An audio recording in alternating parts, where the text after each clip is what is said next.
नमस्ते बच्चों, CLE's KK CBSE school Chikodi कक्षा 10वीं में आप सभी का स्वागत करती हूँ।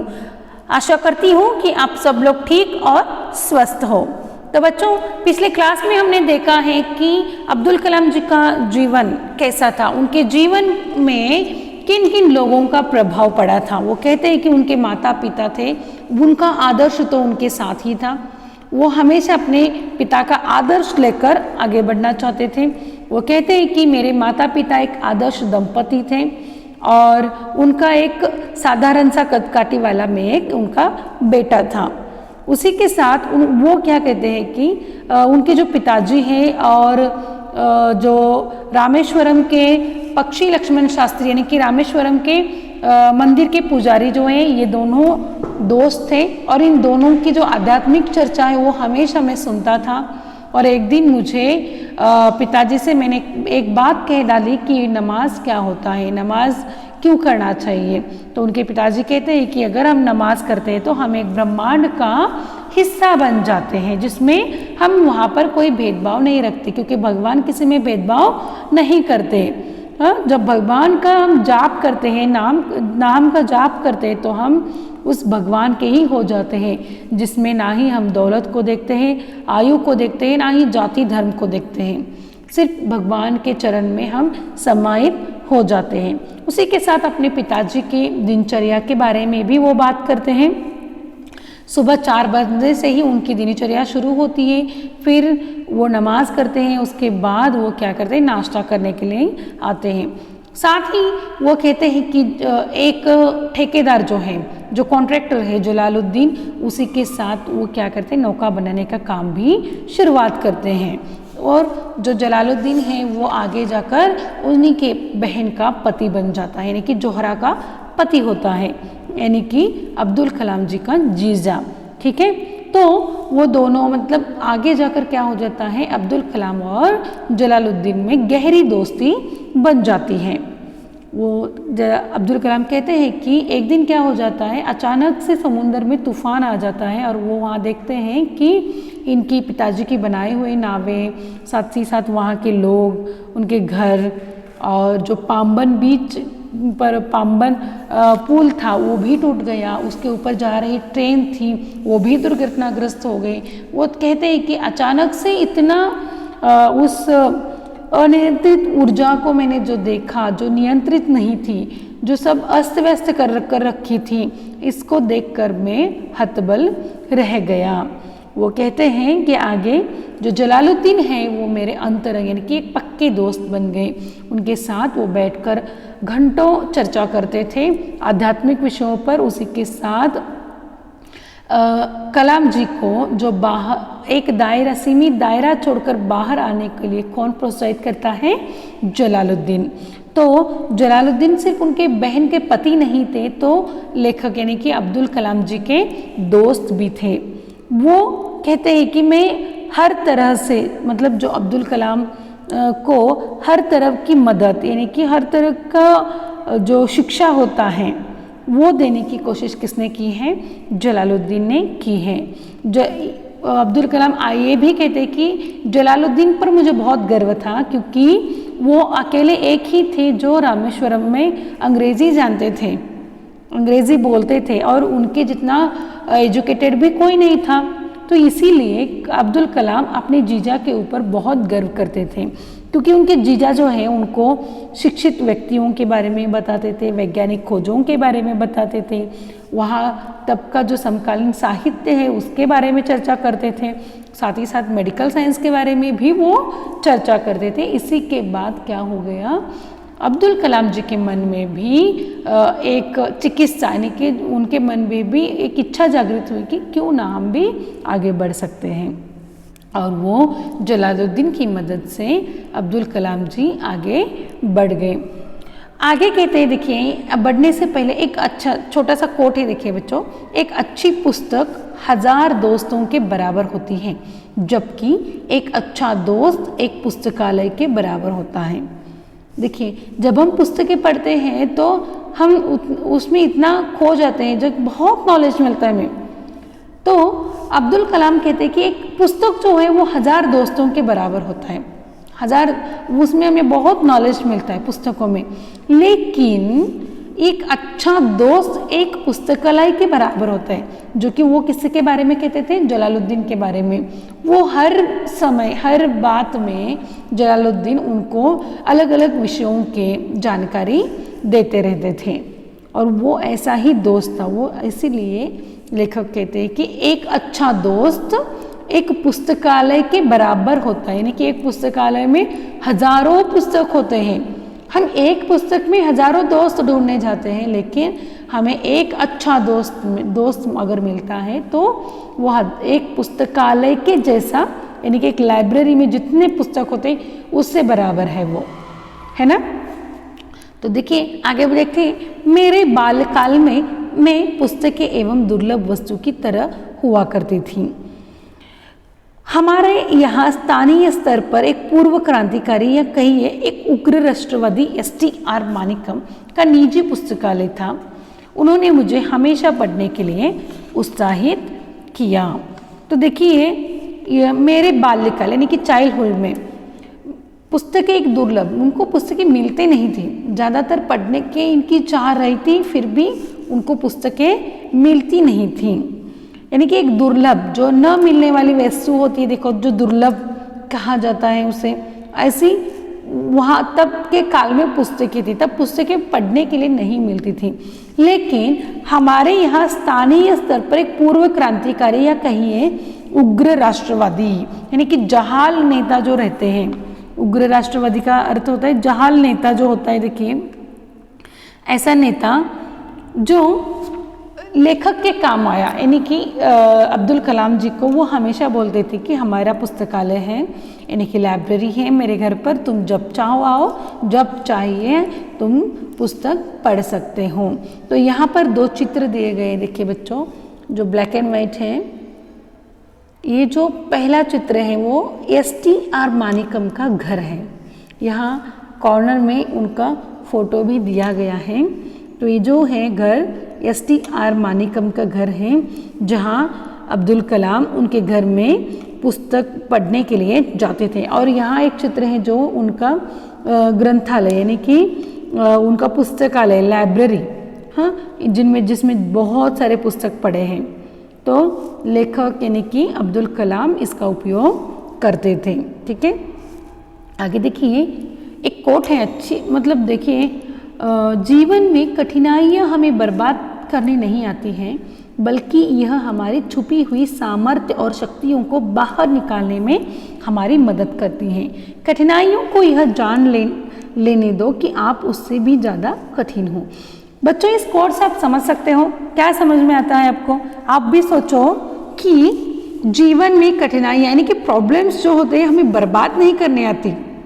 हम हर तरह की प्रॉब्लम हमें आती ही है लेकिन उस प्रॉब्लम का सॉल्यूशन कैसे निकालना है ये भी हमें पता होना चाहिए। तो कलाम जी क्या कहते हैं, देखिए जीवन में प्रॉब्लम्स तो हमें बर्बाद करने नहीं आती हैं, बल्कि हमारी छुपी हुई सामर्थ्य और शक्तियों को बाहर निकालने में हमारी मदद करती हैं। हमारे अंदर कुछ शक्ति होती है जो हम कभी भी ढूंढ नहीं पाते, लेकिन जब कठिनाइयाँ आती हैं, जब प्रॉब्लम्स आते हैं, तो हम अपने आप उसमें से सोल्यूशन निकालते हैं। हाँ, मुझे कठिनाइयाँ आई है, मुझे बहुत सारे प्रॉब्लम्स है, मैं इससे निकाल नहीं सकता, ऐसे हम बैठ नहीं सकते। उस कठिनाइयों से हमें सोल्यूशन निकालना है, जो हमारे अंदर छुपी हो शक्ति, उस शक्ति को हमें बाहर निकालना है। हाँ, कठिनाइयों को भी जान लेना चाहिए कि हम उससे भी ज़्यादा कठिन है, क्योंकि कोई भी प्रॉब्लम आ जाए, उस प्रॉब्लम का हर प्रकार का सॉल्यूशन हमारे पास होना चाहिए, और उस सॉल्यूशन के लिए हमें तैयार होना चाहिए बच्चों। और हम तभी तैयार होते हैं जब हमारे ऊपर कोई प्रॉब्लम आती है, जब हम किसी प्रॉब्लम में फंस जाते हैं, तभी हमारे अंदर जो भी आइडियाज़ हैं वो हम बाहर निकालते हैं बच्चों। जब तक हमारे ऊपर जिम्मेदारियां नहीं आती, तब तक हम कुछ भी कोई भी प्रॉब्लम सॉल्व नहीं करते बच्चों। समझ में आ रहा है ना? तो हमें आगे बढ़ना है तो हमें हर एक प्रॉब्लम को फेस करना ही होता है, जो कि आपके इस कक्षा में आपका बहुत बड़ा प्रॉब्लम है, आपकी 10वीं कक्षा की परीक्षा है। क्योंकि इस सिचुएशन में आप का जो पैटर्न होगा अगर आपको पता होता है तो आप क्या करते हो, आप आसानी से आगे बढ़ जाते हो। लेकिन अचानक से कोई आपको आपकी कक्षा का जो एग्ज़ाम का पैटर्न अलग से चेंज होता है तो आप क्या करते हो वहाँ पर, हाँ नहीं होगा, मुझसे नहीं होगा, ऐसा करते हो ना। तो ऐसा नहीं करना चाहिए, उससे आपको सोल्यूशन ढूंढना चाहिए। आप क्या कर सकते हो, हमें खुद को ज़्यादा प्रयास करना चाहिए, ना कि दूसरों के ऊपर हमें डिपेंड रहना चाहिए।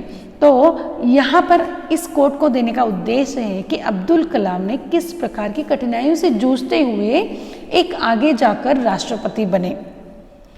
एक साधारण से घर से वो आए थे, लेकिन उनको प्रेरणा मिलती गई, उनके पिताजी से मिलती गई, उनके जीजा से मिलती गई, उनकी माँ थी, और उनको हर प्रकार का सहायता करने वाले उनके दोस्त थे, उनके भाई थे। इन सब लोगों ने उन्हें मदद की, पैसों की मदद की क्या नहीं, उनको प्रोत्साहित किया कि तुम कर सकते हो, तुम आगे बढ़ सकते हो, है ना। तो किस प्रकार से उनके भाई ने उनको प्रोत्साहित किया, देखिए आगे। कलाम के चचेरे भाई शमसुद्दीन रामेश्वरम में अखबारों के एकमात्र वितरक थे। अखबार रामेश्वरम स्टेशन पर सुबह की ट्रेन से पहुंचते थे जो पाम्बन से आती थी। रामेश्वरम अखबारों की जुमला 1000 प्रतियां बिकती थी। लेखक यहाँ पर दूसरे व्यक्ति जो इनके जीवन पर, इनके बाल जीवन पर गहरा असर पड़ा, जो इनके भाई थे, चचेरे भाई शमसुद्दीन। चचेरे भाई शमसुद्दीन, इसके ऊपर प्रश्न आता है कि अब्दुल कलाम जी के चचेरे भाई का नाम क्या है, ठीक है। तो क्या है, शमसुद्दीन। तो पहले तो उन्होंने अपने पिताजी के बारे में कहा, उसके बाद वो अपने माता के बारे में कहते हैं, उसके बाद वो जलालुद्दीन यानी कि उनके जीजा के बारे में बोला। हाँ, और उसी के साथ अब यहाँ पर वो कहते हैं कि मेरे बाल जीवन में और एक व्यक्ति था जो मेरा चचेरे भाई था, उसका नाम है शमसुद्दीन। और वो क्या करता था, रामेश्वरम में क्या बिकता था, अखबार बिकता था। वो एकमात्र वितरक था। अखबार रामेश्वरम के स्टेशन पर सुबह की ट्रेन से पहुंचते थे जो पाम्बन से आती थी। जो सुबह ट्रेन आती थी, मतलब ट्रेन के आपके हाथ में रहते थे क्या वो, हाँ, वो पेपर का जुमला जो था, वो अखबारों का जो जुमला था वो, हाँ ले बच्चा ले तू और बांट दे, ऐसा होता था क्या, नहीं। लेकिन वो ऐसे सीधे फेंक देते थे ट्रेन से बाहर, फिर उसको लेना, हाँ, उसको सॉर्टिंग करना, उसके बाद वो जो प्रतियां हैं वो हर एक को गांव में हर एक को दे देना। तो इस प्रकार से जो अब्दुल कलाम है वो अपने भाई के साथ पेपर, वो जो अखबार है वो बेचने का काम तक अब्दुल कलाम जी ने किया है, क्योंकि आगे की शिक्षा लेनी है, आगे बढ़ना है, यही एक चाह उनके मन में थी। तो इस मतलब वो मेहनत कर कमा, अब मेहनत से आगे बढ़े हैं बच्चों। और हमें भी आगे इस पाठ का आपकी कक्षा में देने का उद्देश्य ही यही है, आप मेहनत करो, आपको सक्सेस अपने आप मिलता जाएगा बच्चों। लेखक यहाँ पर कहते हैं कि कठिनाइयाँ जो है क्या करती है, हमें बर्बाद करनी नहीं आती। मेरी घर की स्थिति अच्छी नहीं है इसीलिए मैं आगे बढ़ नहीं सकता, ऐसा नहीं है। हाँ, कठिनाइयाँ आती है, उससे हमें रास्ता ढूंढना है और आगे बढ़ना है, जैसे अब्दुल कलाम जी ने किया है।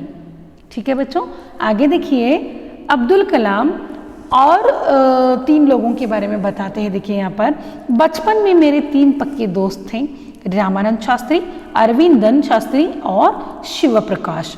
ये तीनों ही ब्राह्मण परिवार से थे। रामानंद शास्त्री तो रामेश्वरम मंदिर के सबसे बड़े पुजारी पक्षी लक्ष्मण शास्त्री का बेटा था। अलग अलग धर्म, पालन पोषण, पढ़ाई लिखाई को लेकर हम में से किसी भी बच्चे ने कभी भी आपस में कोई भेदभाव महसूस नहीं किया। तो अंतिम में अब्दुल कलाम कहते हैं कि उनके बाल जीवन में और 3 लोग थे जो इनके दोस्त थे, रामानंद शास्त्री, अरविंदन शास्त्री और शिव प्रकाश। ये जो 3 लोग हैं, इन तीनों लोगों का लेखक के ऊपर बहुत गहरा असर भी पड़ा है, क्योंकि ये तीनों लोग ब्राह्मण थे और लेखक मुस्लिम। तो यहाँ पर अब देख रहे हो कि ये जो 3-4 बच्चे हैं, ये एक ही लाइन में यहाँ पर बैठा हुआ, तो एक छोटी सी फोटो यहाँ पर दी गई है बच्चों। आप समझ सकते हो कि ये 3 बच्चे जो हैं रामानंद शास्त्री, अरविंदन शास्त्री, शिव प्रकाश और चौथा जो बच्चा है वो कौन है, हमारे अब्दुल कलाम। यहाँ पर अब्दुल कलाम जी के रामानंद शास्त्री के पिताजी का फोटो है, देखो पक्षी लक्ष्मण शास्त्री बच्चों, ये देखो ये पक्षी लक्ष्मण शास्त्री और ये है रामेश्वरम का मंदिर। हाँ, तो ये तीनों ने भी कभी भी अब्दुल कलाम जी में भेदभाव नहीं किया कि वो मुसलमान हैं और हम ब्राह्मण हैं। हाँ, तो इनके धर्म अलग अलग थे, क्योंकि ब्राह्मण और मुस्लिम कहीं पर भी ये नहीं होता, क्योंकि इनका खाना अलग और ब्राह्मण्स का खाना अलग रहता है, पढ़ाई लिखाई भी में भी अलग अलग रहता है। लेकिन रामेश्वरम एक छोटा सा गांव था जहाँ पर कोई लोग एक दूसरे के साथ मिलजुल कर रहते थे, ना ही वहाँ पर कोई भेदभाव किया जाता था। जिस प्रकार पक्षी लक्ष्मण शास्त्री और जैनुलाब्दीन 2 पक्के दोस्त थे, उसी प्रकार रामानंद शास्त्री, अरविंदन और शिव प्रकाश भी अब्दुल कलाम जी के अच्छे दोस्त थे। इन तीनों ने मिलकर ये तीनों भी आगे बढ़ते गए। आगे जाकर रामानंद शास्त्री क्या बन गए, उसी रामेश्वरम के मंदिर के पुजारी बन गए बच्चों। तो यहाँ पर जो हमारे भारत के राष्ट्रपति कलाम जी हैं, इनके जीवन का एक सादगी भरा मिसाल है नहीं। उनके माता पिता का परिश्रम, उनके आडंबरहीन जीवन, उसी के साथ साथ जो जलालुद्दीन है वो उनको किस प्रकार प्रोत्साहित करता है, शमसुद्दीन का उनके जीवन पर किस प्रकार प्रभाव पड़ता है, और साथ ही साथ उनके जो 3 पक्के दोस्त हैं वो उनके जीवन में किस प्रकार से उनको साथ देते हैं, ये सब इस पाठ से दिया गया है बच्चों। आपके भी जीवन में ऐसे कुछ समय आता है जहाँ पर आपको आपके फ्रेंड्स हो, आपके पापा मम्मी हो या आपके चाचा चाची हो, कोई भी आपको आपके जीवन आपके जीवन में बदलाव लाने के लिए कोशिश करते हैं। हाँ, उसको आपको समझना है, समझकर आगे बढ़ना है बच्चों, ठीक है। तो इसी के साथ हम यहाँ पर क्या करते हैं, ये कक्षा समाप्त करते हैं। इस पाठ से हम धार्मिक एकता को समझ सकते हैं। उसी के साथ साथ मैं एक बात कहना चाहूँगी बच्चों कि अब्दुल कलाम जी का आदर्श अपने जीवन में रखो। उसी के साथ उनका विंग्स ऑफ फायर जो एक पुस्तक है वो आप अपने फ्रेंड्स को अपने बर्थडे पर गिफ्ट करो। ये बहुत अच्छा गिफ्ट रहेगा बच्चों, क्योंकि वो उस पुस्तक से कुछ ज्ञान सीख पाएगा, वो उस पुस्तक से ज्ञान लेकर वो आगे बढ़ पाएगा, ठीक है बच्चों। तो बच्चों आप चैतन्यशील बहुमुखी व्यक्तित्व निर्माण के लिए ऐसे आदर्श व्यक्तियों का जीवन जो होता है वो प्रेरणादायी होता है, और इसलिए मैं कहती हूँ कि आप एक बार अग्निपंख यानी कि हिंदी में अग्निपंख और विंग्स ऑफ फायर जो है वो जो पुस्तक है वो आप एक बार पढ़िए बच्चों, बहुत अच्छा है। तो इसी के साथ एक कक्षा यहीं पर समाप्त होती है। धन्यवाद। अगले कक्षा में हम प्रश्नोत्तरों की चर्चा करेंगे। धन्यवाद बच्चों।